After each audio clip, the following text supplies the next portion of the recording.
Hello guys, welcome back to my YouTube channel Standout Classes. So today I'm going to start a very important topic जो आपके exam point of view से बहुत ज़्यादा important है. अब जो मैं वीडियोस डालूंगी इकोनॉमिक्स की वो एक्चुअली में आपका बेस सेट करेंगी नेशनल इनकम के लिए. और आपने सुना ही होगा, पढ़ा नहीं होगा अभी अगर, पर सुना होगा कि नेशनल इनकम एक बहुत इंपॉर्टेंट चैप्टर है आपके एग्जाम पॉइंट ऑफ व्यू से.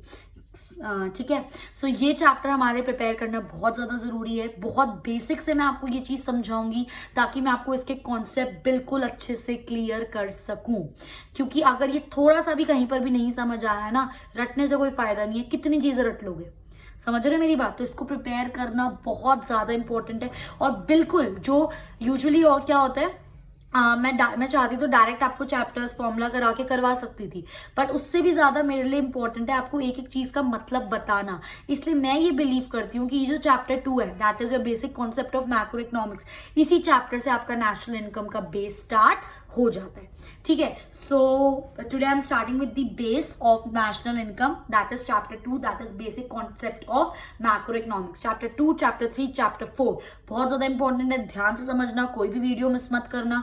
ठीक है. आई होप ये चीज़ आपको हेल्प करेगी और जितना ज़्यादा कॉन्सेप्ट स्ट्रॉन्ग होगा एट लास्ट उतना ज़्यादा क्वेश्चन इजीली क्रैक कर पाओगे. ठीक है. So let's get started. इस चैप्टर में हम कुछ चीज़ों का मतलब समझेंगे कि डोमेस्टिक टेरिटरी क्या होता है, एक रेजिडेंट कौन होता है. तो ये सब चीज़ें अब हम लोगों को इसके अंदर पढ़नी है. तो हमारा जो पहला टॉपिक है that is a domestic territory. ठीक है. एक डोमेस्टिक टेरिटरी क्या होता है, अगर मैं किसी बच्चे से पूछूंगी तो मुझे लेमन लैंग्वेज में जवाब देगा कि हमारी जो इंडिया की बाउंड्री, इंडिया का मैप सबने देखा है, तो जो हमारी जो इंडिया की बाउंड्री है उसके अंदर सब कुछ, that is our domestic territory. बिल्कुल. अगर कोई मुझसे भी ये चीज पूछता ना, जब तक मैंने ये चैप्टर नहीं पढ़ा हो, तो कोई मुझसे पूछा कि डोमेस्टिक टेरिटरी क्या है, तो मैं बोलूंगी हमारे इंडिया की बाउंड्री के अंदर जितना भी आ रहा है वो सारा हमारा डोमेस्टिक टेरिटरी है. It is a political frontier of the country. Again वही चीज, हमारी बाउंड्री के अंदर जो भी है वो सब क्या है, डोमेस्टिक टेरिटरी है. बट उसके अलावा भी कुछ ऐसी चीज़ें हैं जो हमारी बाउंड्री में होते हुए भी हमारी डोमेस्टिक टेरिटरी में नहीं आता है, और कुछ ऐसी चीज़ें हैं जो हमारी बाउंड्री में नहीं है बट तब भी वो चीज़ें हमारे डोमेस्टिक टेरिटरी में आती हैं. आ रही है मेरी बात समझ. अभी मैंने बस 2 बातें आपको बताई कि डोमेस्टिक टेरिटरी मतलब जो भी हमारी बाउंड्री के अंदर है, that is a domestic territory. ठीक है. पर कुछ ऐसी एक्सेप्शनल केसेस है जो हमारी बाउंड्री में नहीं है, जो हमारी बाउंड्री में नहीं है बट तब भी वो डोमेस्टिक टेरिटरी का पार्ट है. और कुछ ऐसी चीजें हैं, ठीक है, जो हमारी बाउंड्री में हैं, जो हमारे इंडिया के अंदर हैं, बट तब भी वो हमारी डोमेस्टिक टेरिटरी का पार्ट नहीं है. इतनी बात समझ आई. अब ऐसी कौन सी चीजें हैं जो हमारी डोमेस्टिक टेरिटरी के अंदर तो नहीं है, हमारी इंडिया की बाउंड्री के अंदर तो नहीं है, पर वो हमारी डोमेस्टिक टेरिटरी का पार्ट है. क्या ऐसी चीजें हैं? देखो, 3 ऐसी चीजें हैं. सबसे पहले आता है आपका शिप एंड एयरक्राफ्ट. कोई भी शिप हो, कोई भी ऐसा एयरक्राफ्ट हो विच इज ओन्ड, मतलब उसका ओनर कौन होना चाहिए, एक नॉर्मल रेजिडेंट. ये मैंने नॉर्मल रेजिडेंट जानबूझ के हाईलाइट करा है. मैं इसका मतलब जो है नॉर्मल रेजिडेंट का वो आपको नेक्स्ट टॉपिक में समझाऊंगी. ठीक है. अभी के लिए बस आप एक इतनी बात समझो. और मेरे को याद है मैंने अपनी लास्ट वीडियो में जब हम चैप्टर 1 डिस्कस कर रहे थे तो हमने रेजिडेंट का वर्ड थोड़ा सा मतलब डिस्कस करा था. रेजिडेंट कौन होते हैं, कोई भी एक इंडिविजुअल हो सकता है, कोई भी फर्म हो सकता है जो कंट्री के अंदर हो. ठीक है. अभी के लिए बस इतना मतलब समझो, उसके बाद अभी हम आगे डिस्कस करेंगे. ठीक है, कोई टेंशन नहीं है. अभी हम ये पढ़ रहे थे कि ऐसी कौन सी चीजें हैं जो हमारी डोमेस्टिक टेरिटरी मतलब हमारी बाउंड्री के अंदर नहीं है बट तब भी हम उसको डोमेस्टिक टेरिटरी में यूज कर रहे हैं, मतलब उनको नोट कर रहे हैं. क्या है ऐसा? कोई भी ऐसा कोई शिप हो, कोई भी ऐसा आपको एयरक्राफ्ट हो विच इज ओन्ड. ओनर कौन होना चाहिए उसका, नेशनल रेजिडेंट होना चाहिए, मतलब रेजिडेंट ऑफ इंडिया. उसका कोई भी ओनर हो सकता है, किसी फर्म का कोई शिप हो, किसी इंडिविजुअल का कोई शिप हो. ठीक है. और वो इंडिया में रह रहा हो. ठीक है. और वो जो शिप है ना, वो यूज कर रहे हैं हम बेसिकली सामान फॉर एग्जाम्पल ट्रांसफर करने के लिए एक कंट्री से दूसरी कंट्री में. ठीक है. तो वो हमारा डोमेस्टिक टेरिटरी में आएगा. भले ही हम इंडिया से उस शिप के अंदर कोई सामान नहीं भेज रहे, या उस शिप के थ्रू कोई सामान इंडिया में नहीं आ रहा, या एयरप्लेन के थ्रू कोई सामान इंडिया में नहीं आ रहा, बट क्योंकि वो ओन कौन कर रहा है, एक नॉर्मल रेजिडेंट ऑफ इंडिया उसको शिप के एयरक्राफ्ट को ओन कर रहे हैं. ठीक है. फिर चाहे उससे जो मर्जी काम करो. ठीक है. वो हमारा डोमेस्टिक टेरिटरी में इंक्लूड होगा. फॉर एग्जाम्पल मैंने यहाँ पे लिखा है air India between Russia and Japan. Air India obviously बात है इंडिया का है, कोई तो ओनर होगा इंडिया का, एयर इंडिया है ना, एयर मतलब air India is a company of India, है ना, एयर फ्लाइट्स जो चलती है, ठीक है। अब देखो ओन्ड बाय आपका रेजिडेंट है, ओन बाय नॉर्मल रेजिडेंट है, इंडिया का रेजिडेंट, तभी तो एयर इंडिया है। बट अब उस एयरप्लेन को हम किस लिए यूज कर रहे हैं? रशिया और जापान के बीच में सामान भेजने में। तो क्या हो गया, हमारे यहाँ पर हमारी डोमेस्टिक बाउंड्री के अंदर नहीं है वो चीज अभी इस टाइम, क्योंकि वो रशिया से जापान में हम सामान भेज रहे हैं। पर ओन कौन कर रहा है उसको? अ normal resident, a resident of India.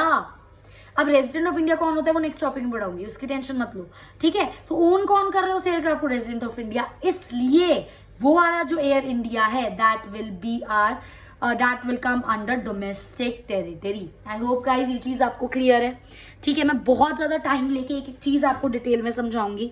Moving on, देखो प्लेन्स ऑफ अमेरिका। अब जो प्लेन है वो अमेरिका में से कोई अमेरिका का रेजिडेंट है जो उसको ओन कर रहा है, और उस प्लेन के थ्रू हम इंडिया और चाइना के बीच में गुड्स एक्सचेंज कर रहे हैं। फॉर एग्जाम्पल, अब भले ही वो जो प्लेन है इस टाइम इंडिया में चाइना से सामान लेकर आया हो, भले ही वो प्लेन हमारी बाउंड्री के अंदर है इस टाइम, पर उस प्लेन को ओन कौन कर रहा है? अ रेजिडेंट ऑफ अमेरिका। इसलिए वो हमारी डोमेस्टिक टेरिटरी में नहीं आएगा।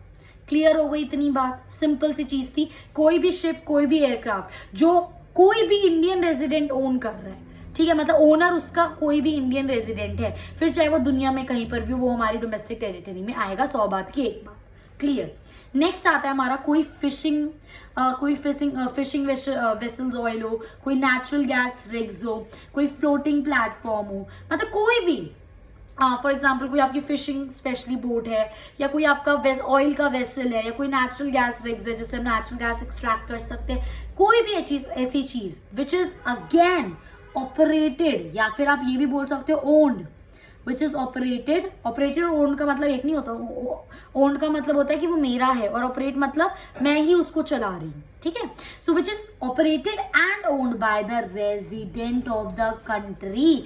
अगेन कोई भी आपकी फिशिंग बोट है, कोई भी आपका नेचुरल गैस रिग है, कोई भी आपका वेसल ऑयल है, अगर कोई एक इंडियन रेजिडेंट उसको ओन कर रहा है और उसको चला रहा है, इंडियन रेजिडेंट, फिर चाहे वो दुनिया के किसी भी कोने में, वो हमारी डोमेस्टिक टेरिटरी में आएगा। आई मेरी बात समझ, ठीक है। So resident of the country in international water, obviously बात है, जो सी है, कितने सारे सीज हैं पूरी इंडिया अर्थ पर, सारे सी तो हमारे इंडिया के नहीं है ना, इंडियन ओशन, अरेबियन सी हजारों है, ठीक है। तो हर सी में कुछ कुछ पार्ट होता है कंट्रीज का, ठीक है। आपको फॉर एग्जाम्पल एक फिशिंग बोट है, और वो एक इंडियन रेजिडेंट ओन कर रहा है, और वो उस सी में है इस टाइम जो हमारे इंडिया की बाउंड्री से बहुत दूर है, ठीक है। वो किसी इंटरनेशनल वाटर, मतलब किसी ऐसे सी में है, ऐसे समझाती हूँ, किसी ऐसे सी में है जो सी हमारे पार्ट में नहीं आ रहा है, बट क्योंकि वो जो बोट है वो एक इंडियन रेजिडेंट का है, वो उसको ओन कर रहा है, वही उसको ऑपरेट कर रहा है, इसलिए वो हमारी डोमेस्टिक टेरिटरी में आएगा। आई मेरी बात समझ? इसलिए मैंने यहाँ पे लिखा है international water where they have operating rights, मतलब मैं वो जो इंडियन रेजिडेंट है वो उस बोट को उस सी में चला रहा है जो हमारा नहीं है, पहली चीज। दूसरी चीज, उसको वहां पर चलाने की परमिशन है, ठीक है, इसलिए वो चला रहा है उसको। बट अब आप बोलोगे क्योंकि वो हमारे इंडियन रेजिडेंट, मतलब हमारी बाउंड्री के अंदर नहीं है, तो हमारा पार्ट नहीं होना चाहिए। बट वही मैं आपको चीज बता रही हूँ, वो ऐसी चीजें जो हमारी बाउंड्री के अंदर नहीं है बट तब भी वो डोमेस्टिक टेरिटरी का पार्ट है। उसी का एक एग्जाम्पल था यहाँ पे, कोई फिशिंग बोट हो गई, कोई वेसल ऑयल हो गया, जिसको हम कहीं और ऑपरेट कर रहे हैं किसी इंटरनेशनल वाटर में, ठीक है। वो जो पानी है, वो जो सी है, वो इंडिया का नहीं है, ठीक है, हम उसे ऑपरेट कर रहे हैं, बट क्योंकि it is owned by Indian resident, इसलिए वो हमारा डोमेस्टिक टेरिटरी का पार्ट है। For example fishing boat of India in international water, ये चीज मैंने अभी आपको एक्सप्लेन करी। क्लियर हो गई guys? Moving on, next is my कोई एम्बेसी हो गई, ठीक है। पाकिस्तान एम्बेसीज होती हैं, Indian embassy, American embassy, any कोई कॉन्सुलेट्स, अगेन ये किसी कंट्री से बिलोंग करते हैं, ठीक है। कोई मिलिट्री स्टैब्लिशमेंट हो सकता है, इंडिया का कोई मिलिट्री कैंप या मिलिट्री ऑर्गेनाइजेशन हमने अमेरिका में एस्टैब्लिश करी है, हो सकता है अमेरिका ने कोई मिलिट्री अपनी ऑर्गेनाइजेशन इंडिया में एस्टैब्लिश करी है। अब खुद सोचो, जो वो अमेरिका की मिलिट्री ऑर्गेनाइजेशन है वो हमारे इंडिया में बनी हुई है। अब आप सोचोगे कब वो इंडिया में बनी हुई है, वो इंडिया की बाउंड्री में, तो हमारी डोमेस्टिक टेरिटरी में आनी चाहिए, पर वो हमारे डोमेस्टिक टेरिटरी में नहीं आएगी। सिमिलरली वाइस वर्सा, उल्टा सोचो कि हमारी कोई इंडियन मिलिट्री ऑर्गेनाइजेशन है और वो बाहर अमेरिका में सेटअप है, क्योंकि अब वो बाहर है ऑर्गेनाइजेशन, हमारी बाउंड्री में नहीं है, पर इसका ये मतलब नहीं है वो डोमेस्टिक टेरिटरी में नहीं आएंगे। ये कुछ एक्सेप्शन केसेस है, वो बाहर ही है चाहे अमेरिका में, बट वो जो ऑर्गेनाइजेशन है वो हमारी है, हमारी मिलिट्री से रिलेटेड है, तो वो हमारे डोमेस्टिक टेरिटरी में इंक्लूड होगी। एक और एग्जाम्पल देती हूँ। फॉर एग्जाम्पल पाकिस्तान की एम्बेसी इंडिया में है, क्योंकि वो इंडिया की बाउंड्री के अंदर है, पर वो हमारी डोमेस्टिक टेरिटरी में नहीं आएगा। समझ रहे हो मेरी बात? पर अगर कोई इंडियन एम्बेसी है, वो पाकिस्तान में स्टैब्लिश्ड है, क्योंकि वो हमारी बाउंड्री से बाहर है, तो वो हमारी डोमेस्टिक टेरिटरी में नहीं आनी चाहिए। पर क्योंकि वो इंडियन एम्बेसी है, वो बाहर है, तो हम उसको अपनी डोमेस्टिक टेरिटरी में इंक्लूड करेंगे। आई होप गाइस ये चीज़ आपको समझ आ रही है। मतलब कहने का मतलब ये है कि ऐसी कुछ चीज़ें जो हमारी बाउंड्री में नहीं है, बट तब भी हम उसको अपनी डोमेस्टिक टेरिटरी में इंक्लूड करते हैं। For example Indian embassy in Russia, Indian embassy Russia के अंदर है। अब जो इंडिया के पॉइंट ऑफ व्यू से सोचो, वो रशिया के अंदर है, हमारी बाउंड्री में नहीं है, पर क्योंकि वो हमारी एम्बेसी है तो हम उसको अपनी डोमेस्टिक टेरिटरी में इंक्लूड करेंगे। सीधी बात। आई मेरी बात समझ? उसी तरह जो हमारा नेक्स्ट टॉपिक आता है कि कौन सी ऐसी चीजें हैं जो हमारी बाउंड्री में नहीं है, बट तब जो हमारी बाउंड्री में है, बट तब भी हम उनको अपनी डोमेस्टिक टेरिटरी में इंक्लूड नहीं कर सकते। ठीक है, खुद सोचो ना, जब हमारी इंडियन एम्बेसी रशिया में थी, हम उसको इंक्लूड कर रहे हैं, तो मतलब रशिया उसको इंक्लूड नहीं करेगा। सिमिलरली कोई और कंट्री की, फॉर एग्जांपल रशिया की एम्बेसी इंडिया में है तो इंडिया के अंदर वो, पर हम उसको अपनी डोमेस्टिक टेरिटरी में इंक्लूड नहीं कर सकते। कैसे कर लोगे? जब हमारी एम्बेसी रशिया के अंदर है और हम अपनी एम्बेसी को अपनी डोमेस्टिक टेरिटरी में इंक्लूड कर रहे हैं, उसी तरह रशिया अपनी एम्बेसी को अपनी डोमेस्टिक टेरिटरी में इंक्लूड करेगा। तो मतलब अगर कोई रशिया की एम्बेसी हमारी बाउंड्री के अंदर है, तब भी हम उसको अपनी डोमेस्टिक टेरिटरी में इंक्लूड नहीं कर सकते। ऐसा सिमिलरली सेम चीज है, कोई कॉन्सुलेट हो रशिया का, कोई मिलिट्री एस्टैब्लिशमेंट हमारी बाउंड्री के अंदर है किसी भी फॉरेन कंट्री का, पर वो हमारी डोमेस्टिक टेरिटरी में इंक्लूड नहीं कर सकते। आ रही है मेरी बात समझ? सिमिलरली कोई इंटरनेशनल ऑर्गेनाइजेशन है, फॉर एग्जांपल यूएन हो गया, WHO हो गया, और वो हमारे इंडिया में लोकेटेड है, भले ही हमारे इंडिया में है, बहुत अच्छी बात है हमारे इंडिया में, पर वो हमारे डोमेस्टिक टेरिटरी का पार्ट नहीं होगा। So this was the concept of domestic territory and I am damn sure ये चीज़ आपको अच्छे से समझ आ गई होगी। इसी के बेस पे मैंने यहाँ पे कुछ क्वेश्चंस लिखे हैं ताकि ये चीज़ आपको हैंड टू हैंड क्लियर हो जाए। ठीक है, इन एक्सरसाइज में अब हमको बताना है कि ये हमारी डोमेस्टिक टेरिटरी में चीज़ें आएंगी या नहीं आएंगी। सबसे पहला है हमारा इंडियन एम्बेसी इन जापान। अब इंडिया की एम्बेसी जापान में है, हमारी बाउंड्री में तो नहीं है, तो कायदे से नहीं आनी चाहिए। पर हमने यहाँ पर अभी पढ़ा कि जो कोई भी एम्बेसी हो, कोई भी मिलिट्री इस्टेब्लिशमेंट हो, कोई भी कॉन्सुलेट हो, अगर वो किसी फॉरेन कंट्री में है हमारा, तब भी हम उसको किस में इंक्लूड करेंगे? अपनी डोमेस्टिक टेरिटरी में। तो Indian embassy in Japan will be included in our domestic territory. Clear? Next, an Indian company in London. कोई भी इंडिया की कंपनी है और वो लंदन में है बाहर। अब खुद देखो, ना ही वो कोई एम्बेसी है, ना ही वो कोई कॉन्सुलेट है, ना ही कोई वो मिलिट्री एस्टैब्लिशमेंट है, कैंसिल। ना ही कोई वो फिशिंग बोट है, ना ही कोई vessel oil, natural gas rigs, कुछ नहीं है। ना ही वो कोई शिप है, ना ही को वो एयरक्राफ्ट है। इन तीनों में से कोई चीज़ नहीं है, बस एक इंडिया की कंपनी बाहर लंदन में है, तो वो हमारी डोमेस्टिक टेरिटरी में नहीं आएगा। वो लंदन अपनी टेरिटरी में इंक्लूड करेगा, पर हम उसको इंक्लूड नहीं करेंगे। आ गई मेरी बात समझ? माइक्रोसॉफ्ट ऑफिस इन इंडिया, ये जो माइक्रोसॉफ्ट ऑफिस है ये इंडिया का ही ऑफिस है और ये इंडिया के अंदर ही है, तो 110% आएगा। यार हमारा ऑफिस हमारी बाउंड्री में, तो डोमेस्टिक टेरिटरी में लेंगे नहीं लेंगे? बिल्कुल लेंगे। ठीक है, नेक्स्ट आता है office of Reliance industry in New York. Again कोई एक रिलायंस इंडस्ट्री हमने न्यूयॉर्क में सेट करी है, ना ही वो कोई एम्बेसी है, ना ही कॉन्सुलेट है, ना ही मिलिट्री एस्टैब्लिशमेंट है, ना ही फिशिंग बोट है, ना ही वेसल ऑयल है, नेचुरल गैस, शिप्स, एयरक्राफ्ट, कुछ नहीं है। नॉर्मल कंपनी है, एक रिलायंस की कंपनी, जिसका हमने एक न्यूयॉर्क में भी ब्रांच खोला है, तो वो हमारे डोमेस्टिक टेरिटरी में नहीं आएगी। आई मेरी बात समझ? इन तीनों के अलावा कोई भी चीज़ आप कोई कंपनी करो, कुछ करो, वो हमारी डोमेस्टिक टेरिटरी में नहीं आएगा। क्लियर? अब देखो, branch of SBI in China, एक branch SBI state bank of India, एक हमने SBI अपना चाइना में खोल दिया। ठीक है, अब अगेन वो इनमें से कुछ नहीं है। पहली बात तो वो चाइना में खोला है, हमारी बाउंड्री में नहीं है, पहला पॉइंट कट। दूसरा, इन तीनों में से वो कुछ नहीं है, तो वो हमारा डोमेस्टिक टेरिटरी में इंक्लूड नहीं होगा। नेक्स्ट आता है branch of foreign bank in India. किसी बाहर की कंट्री का कोई फॉरेन बैंक हमारे इंडिया में है, पहली चीज वो हमारी बाउंड्री में है। दूसरी चीज, अगर वो कोई एम्बेसी होती तो हम उसको इंक्लूड नहीं कर सकते थे, वही कंट्री उसको इंक्लूड करती, क्योंकि ना वो कोई एम्बेसी है, ना कोई मिलिट्री स्टैब्लिशमेंट है, ना ही कोई फिशिंग बोट है, ना ही कोई शिप है, ना ही कोई एयरक्राफ्ट है। ठीक है, तो वो हमारी बाउंड्री के अंदर है, तो वो हमारी फॉरेन डोमेस्टिक टेरिटरी में इंक्लूड होगा।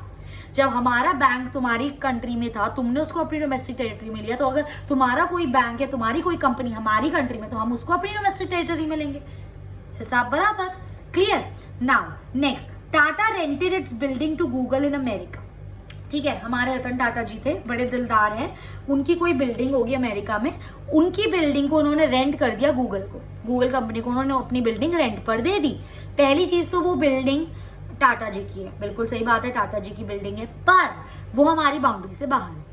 ठीक है, अब बाउंड्री से बाहर होगी तो डोमेस्टिक टेरिटरी में नहीं आनी चाहिए, पर चेक कर लेते हैं इन तीनों में से तो कुछ नहीं है, वो एक नॉर्मल बिल्डिंग है, ना ही वो कोई एम्बेसी है, ना ही कोई मिलिट्री स्टैब्लिशमेंट है, ना ही कोई fishing boat, vessel, oil ship, aircraft, कुछ नहीं है, और हमारी डोमेस्टिक टेरिटरी से बाहर है, तो 110% ये हम अपनी डोमेस्टिक टेरिटरी में इंक्लूड नहीं करेंगे। अब ये चीज आपको 100% समझ आ गई होगी। अगर अभी भी कोई डाउट है कमेंट करके पूछ सकते हो। ठीक है, अब मैं बार बार आपको यहाँ पे बता रही थी ना नॉर्मल रेजिडेंट क्या होता है, क्या होता है, वही चीज अब मैं आपको यहाँ पर पढ़ाने वाली हूँ। ठीक है, नॉर्मल रेजिडेंट कौन होते हैं? नॉर्मल रेजिडेंट का मतलब कोई भी हो सकता है, कोई भी इंडिविजुअल हो सकता है, कोई भी इंस्टीट्यूट हो सकता है, कोई दिक्कत नहीं है। ठीक है, कोई भी इंडिविजुअल, कोई भी इंस्टीट्यूट हमारा नॉर्मल रेजिडेंट हो सकता है, पर दो कंडीशन है। Who resides in the country, उसको कंट्री में होना होगा, कंट्री में रहना होगा, कोई भी इंडिविजुअल, कोई भी कंपनी कंट्री में जब वो होगी। सेकंड चीज, उसका इकोनॉमिक इंटरेस्ट कंट्री में लाई करना चाहिए। ठीक है, इकोनॉमिक इंटरेस्ट क्या होता है, एक सेकंड बाद बता रही हूँ, अभी पहले ये समझो। नॉर्मल रेजिडेंट वो लोग होंगे, कोई भी इंडिविजुअल, कोई भी फर्म, कोई भी ग्रुप ऑफ पीपल, जो कंट्री में रह रहे होंगे, जो इंडिया में रह रहे हैं और जिनका इकोनॉमिक इंटरेस्ट, दो कंडीशन फिर बोल रही हूँ, जो इंडिया में रह रहे हैं और जिनका इकोनॉमिक इंटरेस्ट इंडिया में है। जब ये दोनों कंडीशन फुलफिल होंगी तभी हम उनको इंडिया का क्या बोलेंगे, नॉर्मल रेजिडेंट। आ रही है मेरी बात समझ? अगेन फिर से, कोई भी इंडिविजुअल, कोई भी ग्रुप ऑफ पीपल, कोई भी इंस्टीट्यूट एक इंडिया का नॉर्मल रेजिडेंट सिर्फ तब होगा जब वो दो कंडीशन फुलफिल करेगा। पहली, वो इंडिया के अंदर रह रहे होने चाहिए। सेकेंडली, उनका जो इकोनॉमिक इंटरेस्ट है वो इंडिया में लाए होना चाहिए। फर्स्ट कंडीशन का मतलब तो समझ आ गया होगा, इंडिया में रहना, ये तो क्लियर है। अब इस लाइन का मतलब क्या है कि उनका जो इंटरेस्ट है, इकोनॉमिक इंटरेस्ट इंडिया में रहना चाहिए। नेक्स्ट पॉइंट पर आ जाओ। पहली चीज, people who live with in the domestic country, ये इसी का पार्ट है। ठीक है, जो डोमेस्टिक कंट्री, जो डोमेस्टिक टेरिटरी, जो हमारी बाउंड्री के अंदर रह रहे हैं, पहली कंडीशन वो। दूसरी चीज, इकोनॉमिक इंटरेस्ट का मतलब है जो अपना बिजनेस, जो basic activity like earning, spending, savings, accumulation मतलब सेविंग्स, इंडिया में ही कर रहे हैं। फिर से बोल रही हूं, वो लोग, इकोनॉमिक इंटरेस्ट मतलब वो लोग जो अपना कमाना, खाना, सेविंग्स सब कुछ अपनी डोमेस्टिक टेरिटरी जहां पर वो रह रहे हैं वहीं पर कर रहे हैं, उसको हम बोलते हैं इकोनॉमिक इंटरेस्ट। इकोनॉमी यार, इकोनॉमी कैसे चलती है? बिजनेस, बिजनेस मतलब क्या? आप अर्न कर रहे हो, आप खर्च कर रहे हो, आप सेविंग्स कर रहे हो, सब चीजें आप एक ही जगह पर करोगे, वो होगा आपका इकोनॉमिक इंटरेस्ट। तो अगर मैं अब इन दोनों डेफिनेशन को कंबाइन कर दूं, एक नॉर्मल रेजिडेंट कौन हुआ? एक नॉर्मल रेजिडेंट वो रेजिडेंट होगा हमारा जो इंडिया में रह रहा है और इंडिया में ही खा रहा है, कमा रहा है, सेव कर रहा है। सीधी बात, उनको हम क्या बोलेंगे? Normal resident of India. रहना भी चाहिए और इकोनॉमिक इंटरेस्ट मतलब खाना, कमाना, सेविंग्स सब कुछ आपका इंडिया में ही होना चाहिए। सिमिलरली अब अमेरिका के पॉइंट ऑफ व्यू से सोचो, अगर अमेरिका के नॉर्मल रेजिडेंट कौन होंगे? जो अमेरिका में रह रहे हैं और जो जिनका इकोनॉमिक इंटरेस्ट अमेरिका में लाई कर रहे हैं। इकोनॉमिक इंटरेस्ट का मतलब जो लोग खा रहे हैं, कमा रहे हैं, खर्च कर रहे हैं, अमेरिका में ही सब कुछ कर रहे हैं, तो वो हम कहाँ पे इंक्लूड करेंगे उनको? अमेरिका का नॉर्मल रेजिडेंट। क्लियर हो गई मेरी बात? 100% समझ आ गया होगा। ठीक है, अब कुछ ऐसे लोग हैं जिनको हम इंक्लूड नहीं करते अपने रेजिडेंट में, बावजूद वो इंडिया में रह रहे हैं। ठीक है, हो सकता है उनका इकोनॉमिक इंटरेस्ट भी इंडिया में ही हो, खाना कमाना, सेविंग्स, बट तब भी हम उनको इंक्लूड नहीं करते। ये कुछ एक्सेप्शन केसेस हैं, जैसे कि पहला, forest tourist and visitor. Obviously बात है, कोई फॉरेन से यहाँ पर इंडिया में घूमने आए है ना, घूमने आए कोई यहाँ से फॉरेन से इंडिया में घूमने आए कोई। अब आप मुझे बात खुद बताओ, वो घूमने आया है सिर्फ, ना ही तो वो यहाँ पर रह रहा है, ना ही उसका खा रहा है कमा रहा है स्पेंडिंग, मतलब इकोनॉमिक इंटरेस्ट इंडिया में लाए कर रहा है, तो ऑब्वियस ही बात है उसको हम as a normal resident of India नहीं मानेंगे। सेकेंड, कोई भी foreign staff of embassy official diplomats of foreign country located in given country. For example, इसका पॉइंट, अगर कोई अमेरिकन एम्बेसी हमारे इंडिया में एस्टैब्लिश्ड है, तो उस अमेरिकन एम्बेसी में कोई भी फॉरेन स्टाफ जो काम कर रहा है, हो सकता है अमेरिकन एम्बेसी में इंडियंस भी काम कर रहे हो और फॉरेनर्स भी काम कर रहे हो, तो जो इंडियंस काम करेंगे वो तो नॉर्मल रेजिडेंट में आएंगे, क्योंकि वो रह भी इंडिया में रहे, कमा खा भी इंडिया में ही रहे। पर जो हमारे फॉरेन स्टाफ होगा, जो उस एम्बेसी में फॉरेन स्टाफ होगा, जो बाहर के लोग उस एम्बेसी में काम कर रहे होंगे, उनको हम अपना नॉर्मल रेजिडेंट नहीं मानेंगे। ठीक है, आ रही है मेरी बात समझ? उनको हम अपना नॉर्मल रेजिडेंट नहीं मानेंगे। कोई भी international organisation, UNO, WHO, again वो हमारे नॉर्मल रेजिडेंट में नहीं आएंगे। एम्प्लॉय, कोई यूएन और यूएचओ डब्ल्यूएचओ में जो काम कर रहे हैं, मतलब employ of international organisations are considered as a resident of the country to which they belong. कहने का मतलब ये है, अगर आपका डब्ल्यूएचओ इंडिया में स्टैब्लिश्ड है, फॉर एग्जांपल इसके अंदर एक इंडियन काम कर रहा है, एक कनाडा में रहने वाला काम कर रहा है, एक अमेरिकन काम कर रहा है, कैनेडियन एंड अमेरिकन काम कर रहा है, तो जो इंडियन इसके अंदर काम कर रहा है वो तो नॉर्मल रेजिडेंट में आएगा। ठीक है, अब जो कैनेडियन और अमेरिकन इसके अंदर काम कर रहे हैं वो हमारे इंडिया के नॉर्मल रेजिडेंट नहीं है। कैनेडियन कनाडा का नॉर्मल रेजिडेंट है और अमेरिकन अमेरिका का नॉर्मल रेजिडेंट है। समझ रहे हो? इसलिए यहाँ पे लिखा है employ of the international organisation considered as the resident of the country to which they belong. जिस कंट्री से वो बिलोंग कर रहे हैं वो उसी कंट्री के रेजिडेंट माने जाएंगे। पर एक शर्त है, एक शर्त है, ध्यान से सुनना। अगर जो अमेरिकन हमारी डब्ल्यूएचओ में यहाँ पर काम कर रहा था, इंडिया में काम कर रहा था, अगर वो 1 साल से ज्यादा काम कर लेता है तब हम उसको इंडिया का नॉर्मल रेजिडेंट बोलेंगे। पर अगर वो 1 साल से कम में ही काम कर रहा है, अभी 1 साल नहीं हुआ उसको इंडिया में काम करते हुए एक इंटरनेशनल ऑर्गेनाइजेशन में, तब वो अमेरिका का ही रेजिडेंट है। पर अगर उसे 1 साल हो गया इंडिया में काम करते हुए डब्ल्यूएचओ ऑर्गेनाइजेशन में, तो वो क्या बन जाएगा? इंडिया का नॉर्मल रेजिडेंट। ये कंडीशन याद रखना। ठीक है, देखो मैंने यहाँ पे एग्जांपल लिया, American working in a UNO office. हमारे इंडिया में यूएनओ ऑफिस है जिसके अंदर एक अमेरिकन काम कर रहा है, तो वो किसका रेजिडेंट माना जाएगा? नॉर्मल रेजिडेंट का। ठीक है, क्योंकि अभी इसे मेंशन ये 1 साल से कम या ज्यादा। But if they are working for more than 1 year, 1 साल से वो ज्यादा काम करते हैं, so they will be treated as normal resident. कहाँ का? इंडिया का, क्योंकि इंडिया में लोकेटेड है वो यूएनओ। आ रही है मेरी बात समझ? सिमिलरली क्रू मेंबर्स हो गए आपके, कोई commercial traveller, crew members normal जो एक जगह से दूसरी जगह ट्रैवल करते रहते हैं, कमर्शियल ट्रैवल, कोई सीजनल वर्कर जो एक पर्टिकुलर सीजन के लिए इंडिया में काम करना है, तो उनको भी हम नॉर्मल रेजिडेंट नहीं मानेंगे। रेजिडेंट सिर्फ वही होते हैं जो इंडिया में रहें और जिनका इकोनॉमिक इंटरेस्ट भी इंडिया में लाई करे, वही इंडिया के नॉर्मल रेजिडेंट माने जाएंगे। सिमिलरली बॉर्डर वर्कर्स क्या करते हैं? बॉर्डर वर्कर्स एक से दूसरी कंट्री में जाते रहते हैं काम के लिए। ठीक है, so they are treated as normal resident उसी कंट्री के वेयर दे लिव। जिस कंट्री में वो एक्चुअली में रहते हैं वो उसी कंट्री के नॉर्मल रेजिडेंट माने जाएंगे। फॉर एग्जाम्पल ये बॉर्डर है, ठीक है, ये इंडिया है, ये पाकिस्तान है। अब यहाँ पर हमारा एक सोल्जर है, ओके, अवॉइड माई ड्रॉइंग। यहाँ पे हमारा एक सोल्जर है, वो रहता है इंडिया में पर इस टाइम पाकिस्तान में गया हुआ है। ठीक है, अब क्योंकि वो पाकिस्तान में गया हुआ है, क्योंकि वो बॉर्डर वर्कर है और वो रहता है इंडिया में, तो वो कहाँ का रेजिडेंट माना जाएगा? इंडिया का। कहीं पर भी वो लोग काम कर रहे हो, पर जिस कंट्री में वो रहते हैं वो वहीं के रेजिडेंट माने जाएंगे। आई होप गाइज ये भी चीज़ आपको बहुत अच्छे से क्लियर हो गई होगी। ठीक है, अब बस इसी के बेस पे मैंने आपके लिए यहाँ पे एक एक्सरसाइज करी है जिससे हम लोग ये चीज़ और अच्छे से समझ पाएँ, कर सकें। ठीक है, कि अब हमें अब इस एक्सरसाइज बताना है कि वो नॉर्मल रेजिडेंट होंगे या नहीं होंगे। सबसे पहला, इंडियन ऑफिशियल, एक इंडियन है जो वर्क कर रहा है ना इंडियन एम्बेसी इन यूएसए, है ना, इंडियन ऑफिशियल इंडियन एम्बेसी में काम कर रहा है पर यूएसए में काम कर रहा है। अगेन देखो, इंडियन का ऑफिशियल है, इंडियन एम्बेसी में काम कर रहा है, तो वो नॉर्मल रेजिडेंट ऑफ इंडिया होगा। आई मेरी बात समझ?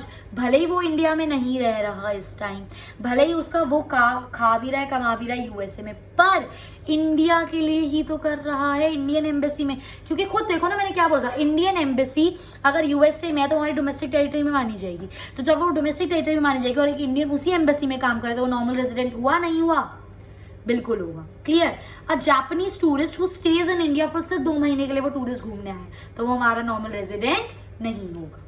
सीधी बात। Next, Indian going to Pakistan for watching a cricket match. Indian बाहर पाकिस्तान घूमने जा रहा है, इंडिया के पॉइंट ऑफ व्यू से मेरे को बताना है तो बिल्कुल इंडिया भाई 2 महीने के लिए सिर्फ क्रिकेट मैच देखने के लिए 2 दिन और 2 दिन बाद वापस, तो इंडिया का रेजिडेंट तो है वो। अगर आप इसको पाकिस्तान के पॉइंट ऑफ व्यू से देखते तो वो रेजिडेंट नहीं होता, पर यहाँ पर मैं इंडिया के पॉइंट ऑफ व्यू से बात कर रही हूँ। तो इंडिया का कोई बाहर जा रहा है क्रिकेट मैच देखने तो इंडिया 2 दिन बाद वापस ही आ जाएगा, तो इंडिया का रेजिडेंट है। Indian working in a UNO office which is located in America for less than 1 year. ध्यान से समझना, ये मेरा अमेरिका है, इस अमेरिका में एक यूएनओ ऑफिस है, उसके अंदर एक मेरा इंडियन काम कर रहा है। अब इंडियन को काम करते हुए अभी लेस देन 1 ईयर हुआ है, 1 साल से कम हुआ है। अगर 1 साल से ज्यादा हो जाता तो वो अमेरिका का रेजिडेंट हो जाता, पर क्योंकि उसे अमेरिका में की यूएनओ कंपनी में काम करते करते सिर्फ और सिर्फ अभी 1 साल से भी कम हुआ है, तो वो इंडिया का ही रेजिडेंट माना जाएगा। जैसे उसे 1 साल से ऊपर हो गया, जैसे उसे 1 साल से ऊपर हो गया, वो फिर आपका रेजिडेंट अमेरिका का रेजिडेंट बन जाएगा, इंडिया का रेजिडेंट नहीं बनेगा। ठीक है, नेक्स्ट आता है हमारा Indian employ working in WHO located in India. कोई अगर हमारा इंडियन एम्प्लॉय है और वो WHO इंडिया में ही WHO है और उसमें ही काम कर रहा है, भाई इंडिया में ही रह रहा है, इंडिया में ही कमा खा रहा है, तो वो हमारा इंडियन रेजिडेंट होगा। सीधी बात। Foreign tourist visiting India for a month, बस बाहर से लोग 1 महीने के लिए ताजमहल देखने के लिए चले गए, नहीं होंगे वो हमारे इंडियन रेजिडेंट में नहीं आएंगे वो। सीधी बात। आई होप गाइज ये चीज़ आपको बिल्कुल अच्छे से क्लियर हो गई होगी। ठीक है, मैं बिल्कुल टाइम ले लेके एक एक चीज़ समझा रही हूँ ताकि बिल्कुल आपका नेशनल इनकम का बेस क्लियर हो जाए। क्लियर। नेक्स्ट टॉपिक, हम छोटा सा टॉपिक करेंगे, सिटीजनशिप और रेजिडेंटशिप, इन दोनों में फर्क होता है। सिटीजनशिप क्या होता है?